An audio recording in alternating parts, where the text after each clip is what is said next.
अस्सलाम वालेकुम viewers, welcome back my channel. चलो सिलाई सीखें। आज की वीडियो में हम बहुत ही सिंपल और आसान तरीके से नायरा कट कुर्ती की कटिंग और स्टिचिंग सीखेंगे।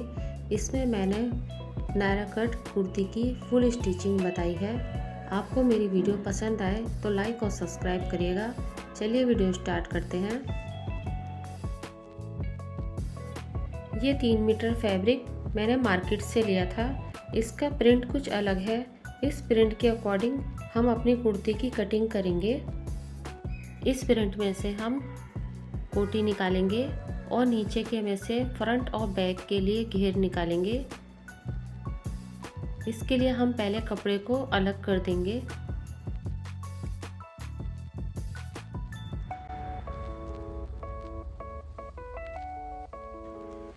कटिंग करके हमने कपड़े के तीनों पार्ट को अलग कर लिया है। हम अपनी कुर्ती की फुल लेंथ 46 रख रहे हैं।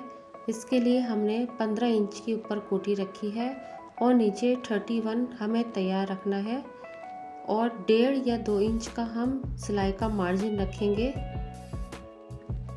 इस प्रिंट से हम कुर्ती की कोटी निकालेंगे।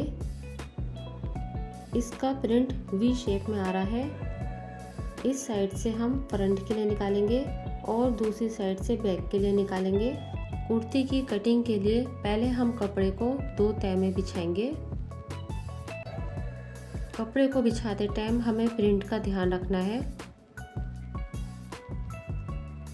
फिर हम इस कपड़े को 4 तह में करेंगे। कपड़े को अच्छे से सेट करने के बाद 7 इंच पर हम तीरे का निशान लगाएंगे। 14 इंच का हमारा तीरा है, जिसे 2 भाग में करने पर 7 इंच आएगा।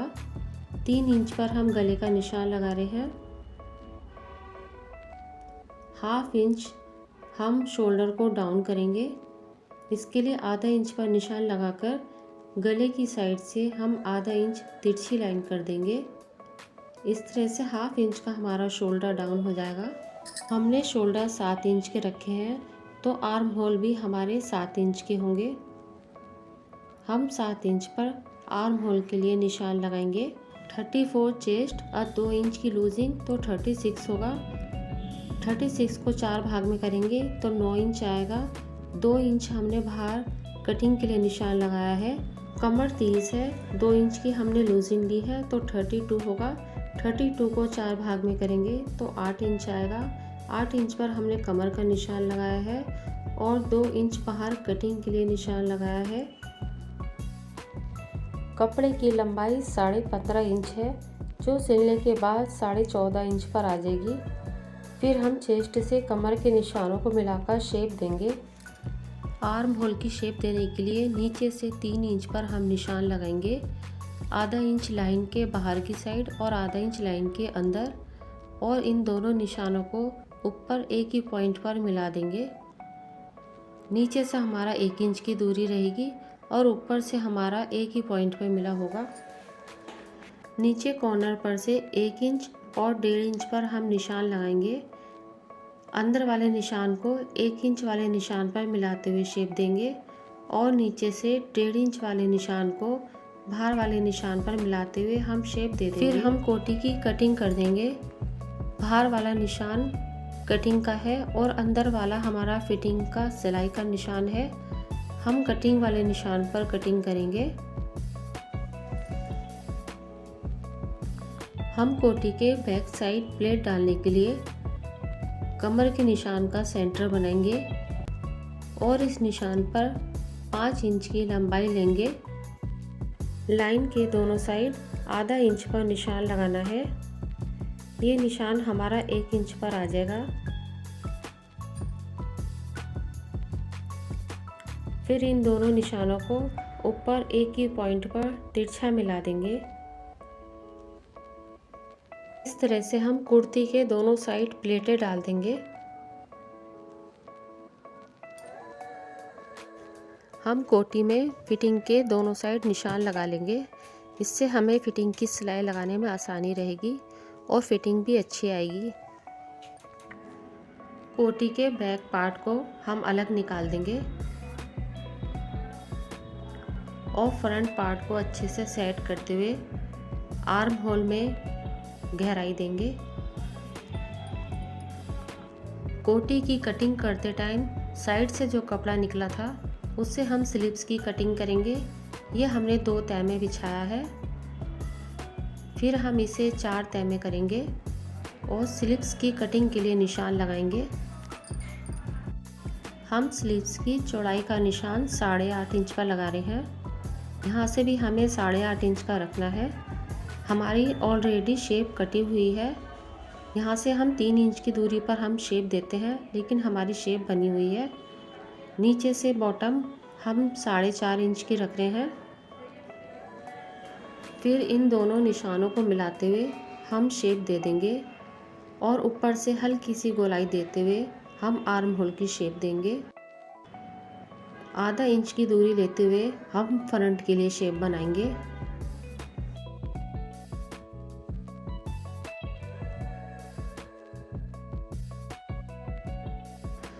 कपड़े को खोलकर फ्रंट साइड से हम स्लीव्स में गहराई देंगे और फ्रंट पार्ट पर हम नोचिस लगा लेंगे, जिससे सिलाई करते टाइम हमें फ्रंट पार्ट की पहचान रहे। अंदर की साइड दोनों हमारे सीधे हैं। स्लीव्स की हमारी कटिंग हो गई है। फ्रॉक के घेर में हम हल्की सी शेप देंगे। इसके लिए हमने फ्रंट और बैक दोनों कपड़ों को 4 तह में बिछा लिया है। फिर हम ऊपर से 1 इंच की दूरी लेते हुए तिरछी लाइन ड्रॉ कर देंगे और नीचे से 1.5 इंच की दूरी लेकर हल्की सी राउंड में शेप दे देंगे। फिर हम इसकी कटिंग कर देंगे। इस तरह से हमारे घेर की कटिंग कंप्लीट होती है। स्टिचिंग करने के लिए हम फ्रंट पार्ट में पहले प्लेटें डालेंगे और फ्रंट कोटी पर इसे ज्वाइन करेंगे। हमें घेर के दोनों साइड 1.5 इंच को छोड़ना है। हम घेर में दोनों साइड 1.5 इंच पर निशान लगा लेंगे। 1.5 इंच को छोड़कर फिर हम नाइफ प्लेट डालेंगे। ये 1.5 इंच जो हमने छोड़ा है ये हमारा फिटिंग में चला जाएगा। 1-1 इंच की दूरी लेते हुए हम अपनी प्लेटें कंप्लीट करेंगे। इसी तरह से हम बैक पार्ट में भी दोनों साइड 1.5 इंच का छोड़ेंगे और फिर 1 इंच की नाइफ प्लेट डालेंगे और इसे कोटी के साथ सिल लेंगे। हमें फ्रॉक के बैक पार्ट में कोटी में प्लेटें डालनी है। प्लेटें डालने के लिए हमने जो कोटी पर निशान लगाए थे उन निशानों पर हम तिरछी सिलाई कर देंगे। इस तरह से हम दोनों साइड आधा इंच की दूरी लेकर जो निशान लगाया था उस पर हम इस तरह से तिरछी सिलाई कर देंगे। इस तरह से हमारी दोनों साइड प्लेटें डल जाएंगी। प्लेटें डालने से फिटिंग अच्छी आती है। 1.5 इंच पर हम सीधी सिलाई लगाएंगे। उसके बाद 1 इंच की दूरी लेते हुए हम नाइफ प्लेट डालेंगे। हमें नाइफ प्लेट की दूरी सेम रखनी है। अगर हम नाइफ प्लेट छोटी या बड़ी करेंगे तो इससे हमारी घेरों में फिनिशिंग नहीं आएगी। फिनिशिंग लाने के लिए हमें प्लेटों को एक ही साइज़ का बनाना है, जिससे हमारी फ्रॉक के घेर देखने में अच्छे लगे। इस तरह से फ्रॉक का बैक पार्ट तैयार हो जाएगा। हमने 1-1 इंच की दूरी पर ये नाइफ प्लेट डालनी है। इसी तरह से हम फ्रंट पार्ट तैयार करेंगे। हमने ये फ्रंट पार्ट भी प्लेटें डालकर तैयार कर लिया है। अब हम फ्रंट पार्ट में गला बनाने के लिए टेट्रोन पर गले की कटिंग करेंगे। हम गले की चौड़ाई 3.5 इंच और गहराई 4 इंच रख रहे हैं। मुझे छोटा गला बनाना है, इसलिए मैं 3.5 इंच की इसकी चौड़ाई रख रही हूँ, लेकिन आप इसकी 4 इंच की चौड़ाई और 4 इंच की गहराई रखिएगा। कॉर्नर पर से 1.5 इंच की दूरी लेकर निशान लगाएंगे। फिर हम इन निशानों पर राउंड में शेप दे देंगे। ये हमें 4x4 का बॉक्स बनाना है। इस बॉक्स में हम राउंड में शेप देंगे और 1-1 इंच की बाहर की शेप देंगे। फिर हम इन निशानों पर कटिंग कर लेंगे।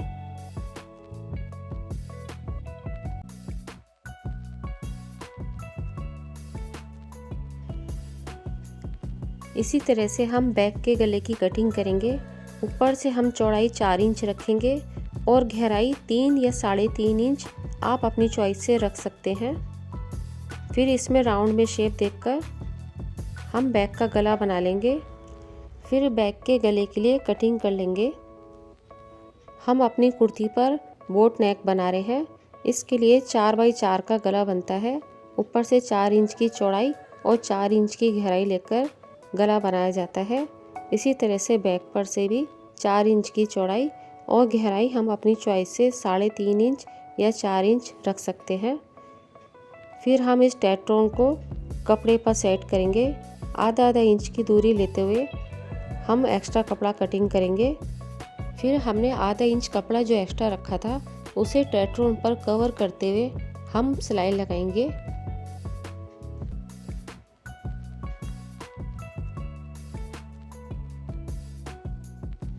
इसी तरह से हम बैक के गले पर आधा इंच एक्स्ट्रा कपड़ा रखते हुए कटिंग करेंगे और फ्रंट गले की तरह ही इसकी भी साइड से हम सिलाई लगा देंगे। एक्स्ट्रा कपड़े की हम फिनिशिंग के लिए कटिंग कर देंगे। कमीज के फ्रंट पैनल का हम सेंटर बनाकर निशान लगाएंगे। हम सेंटर में चौक से निशान लगा देंगे। इसी तरह से हम टेट्रोन पर भी, टेट्रोन पे जो हमने गला कटिंग करा था उसका सेंटर बनाकर सेट करेंगे और एक सिलाई लगाकर गले को बीच में सेट कर देंगे। फिर टेट्रोन के किनारे किनारे हम सिलाई लगाकर गला तैयार कर लेंगे। गले की फिनिशिंग के लिए हम टेट्रोन के किनारे पर सिलाई लगाएंगे। फिर आधा इंच एक्स्ट्रा कपड़ा छोड़ते हुए हम गले की कटिंग कर देंगे और गोलाई में हल्के हल्के सिलाई को बचाते हुए नोचेस लगा देंगे। इसी तरह से हमने बैक का गला भी तैयार कर लिया था। ऊपर से दोनों गलों को मिलाते हुए हम सेट करेंगे। फिर हम सिलाई लगाएंगे। इसी तरह से हम दोनों साइड तीरों पर सिलाई लगा लेंगे और गले को ज्वाइन कर लेंगे।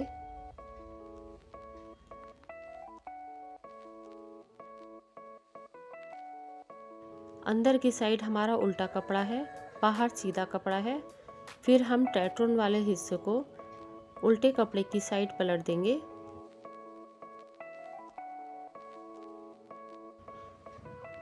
और फिर इस पर ऊपर की साइड अपर सिलाई लगाएंगे।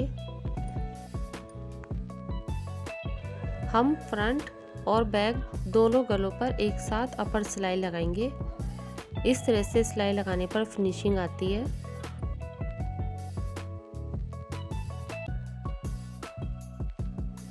हमारे फ्रंट और बैक दोनों गले तैयार हो गए हैं।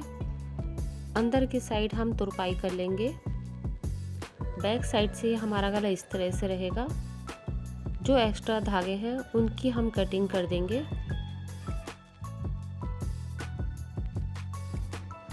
हमने कोटी को घेर से जॉइंट कर दिया था। ये बैक का पार्ट है। ये कुछ इस तरह से दिखेगा। इसमें हमने बैक साइड प्लेटें डाली हैं।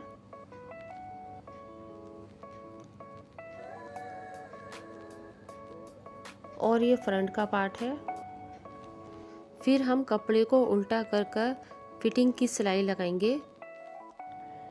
हमने जो फिटिंग के निशान लगाए थे उन निशानों पर हम सिलाई लगाएंगे। हम अपनी फ्रॉक के चाक 16 इंच पर खोल रहे हैं। 16 इंच तक हम निशान लगा लेंगे। ऊपर की साइड हमारे फिटिंग के निशान लगे हुए हैं। नीचे हम शेप बना लेंगे। फिर इन निशानों पर हम फिटिंग की सिलाई लगाएंगे। हमें 16 इंच पर चाक खोलने हैं। आप अपनी चॉइस से चाक ज़्यादा इंच पर भी खोल सकते हैं। आप 17 या 18 इंच भी रख सकते हैं।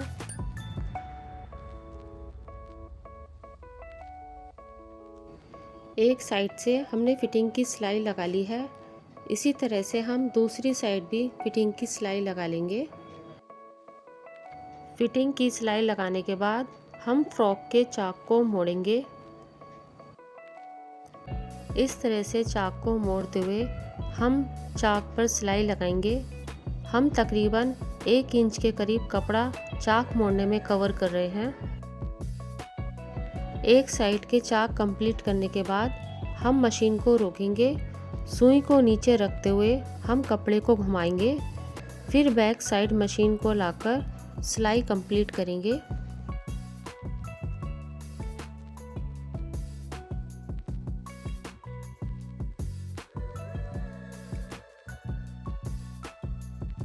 इसी तरह से हम दूसरी साइड के चाक पर भी सिलाई लगा लेंगे। दोनों साइड से हम सिलाई लगाकर चाक कंप्लीट कर लेंगे।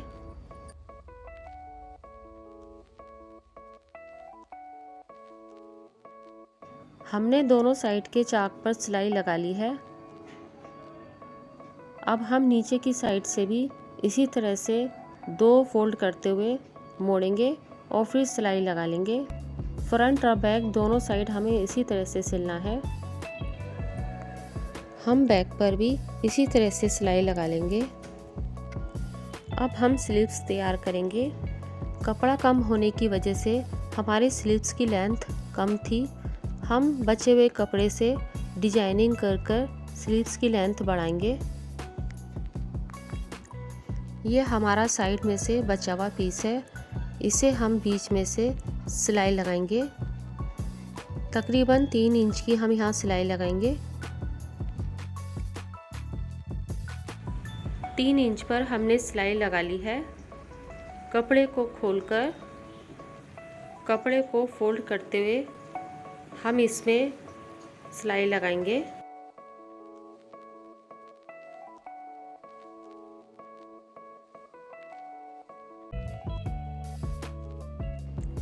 नीचे से सिलाई स्टार्ट कर घुमाकर और फिर दूसरी साइड लानी है।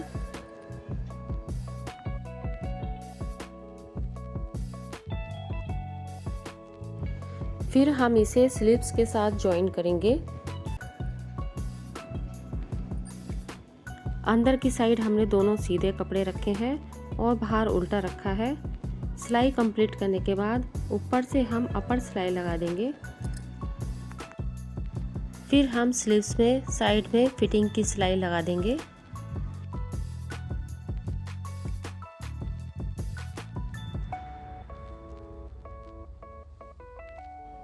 नीचे स्लीव्स की बॉटम में से हम फिटिंग की सिलाई लगाने से पहले भी मोड़ सकते हैं और बाद में भी मोड़ सकते हैं। कुर्ती में स्लीव्स लगाने के लिए हम पहले कुर्ती को उल्टा करेंगे, फिर उसमें राउंड में स्लीव्स लगाएंगे। हमने कुर्ती को उल्टा कर लिया है। स्लीव्स लगाने से पहले हमें ये चेक करना है कि हमारी तैयार स्लीव्स कौन सी साइड लगेगी। स्लीव्स और कोटी में जो हमने फ्रंट पर गहराई दी थी वो दोनों सामने होनी चाहिए। अगर हमारी स्लीव्स इस तरह से रखी है तो ये इसी साइड की है। फिर इसे हम यहाँ से उठाकर सिलाई लगाएंगे।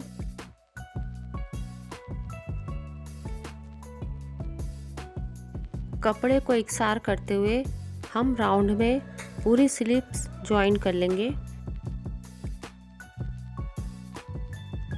स्लीव्स में हम ऊपर की साइड थोड़ी सी चुन डाल रहे हैं।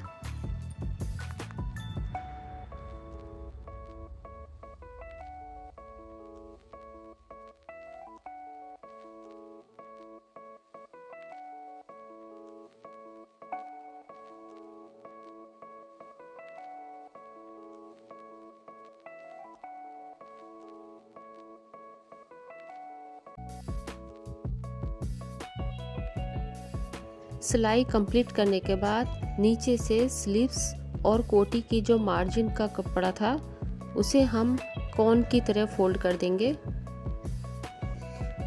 ऊपर स्लीव्स वाले मार्जिन को भी हम कोन की तरह फोल्ड करेंगे और कोटी के मार्जिन वाले कपड़े को भी हम कोन की तरह फोल्ड कर देंगे। फिर ऊपर से सिलाई लगाएंगे।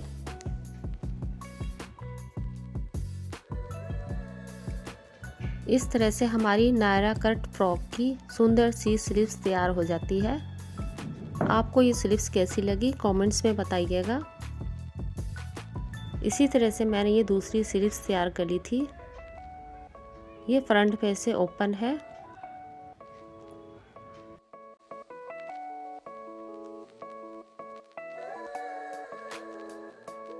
आपको ये ड्रेस कैसी लगी मुझे कमेंट्स में बताइएगा। ये ड्रेस 3 मीटर कपड़े में बनी हुई है। फ्रंट पर से स्लीव्स ओपन है और इस फ्रॉक के चाक साइड से खुले हुए हैं। ये फ्रॉक का बैक साइड है। ये बैक साइड से कुछ इस तरह से दिखेगी।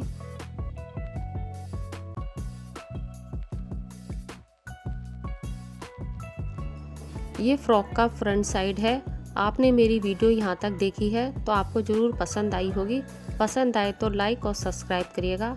मिलते हैं अपनी नेक्स्ट वीडियो में, तब तक दीजिए इजाज़त। अल्लाह हाफिज़।